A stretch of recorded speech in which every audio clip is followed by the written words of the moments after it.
Welcome to Investing in Comic Books. I'm Terry Hoknes. Today we are going to take a look at Brave and the Bold, issue number 28 from DC Comics.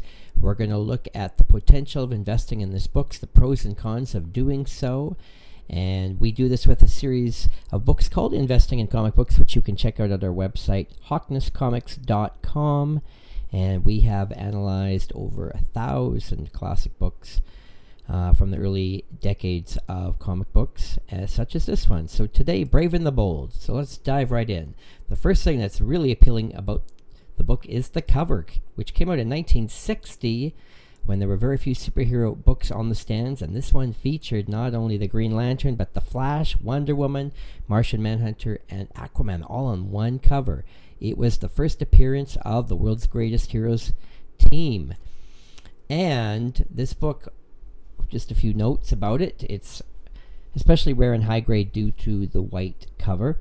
It's the first appearance of villain Starro and sidekick Snapper Carr, and it's just the fourth appearance of the Silver Age Green Lantern, which predated his own book, which started that same year.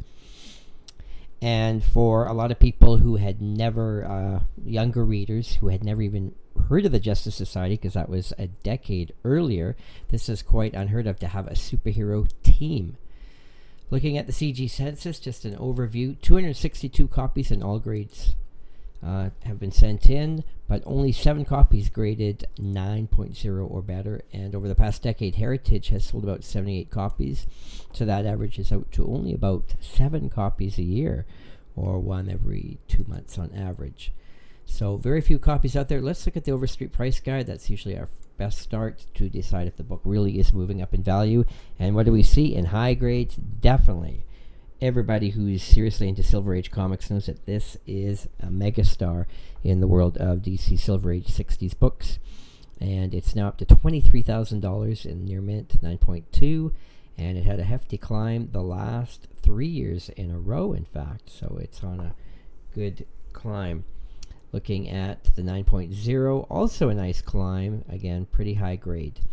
And 8 has even almost doubled in the last 5 years. And we've seen some growth through all the lower grades. Just because the high grade has more than doubled, we see some growth.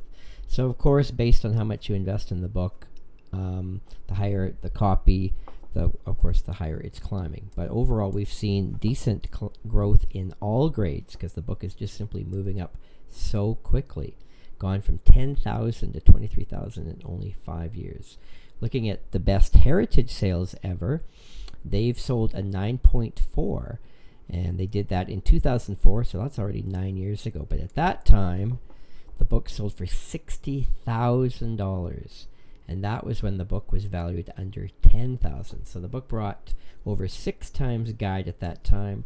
They also sold a 9.2 5 years ago in 2008. Sold for $35,000. And that was at a time when it was worth $11,000. So even that brought triple guide for 9.2. And below that we see a 9.0 sold in 2006. It sold for $10,000. And that was at a time when it was worth about $6,500. So not quite double there, but still. So the top high grade sales have all been way above guide, which of course is what's helping drive the Overstreet prices up every year. So what that means is if you want to buy a copy in high grade, actually any grade in particular, you're going to find that you have to pay over guide for this book. So if you find any deals on eBay where you can buy this book for guide, or a little bit less, you're actually getting the best deal that you're likely ever going to be offered. Looking at the CGC census, there are no super high grade copies of this ever been graded. There is only one 9.4 and one 9.2. So in high grade, this really is a scarce book. So Heritage sold the only copies out there, the best 2 copies in the world, in fact. And so we have to drop down to 8.0 before we start to find a lot of copies. Now, this book coming from 1960, early DC Silver Age, this predates Fantastic Four #1. People simply were not stockpiling superhero comics that were new at this time, and the 60s fandom for comic books had not yet started.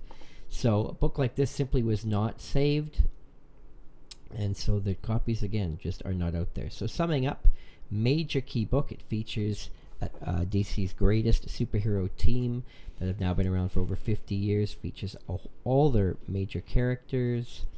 It's very hard to find in high grade, period.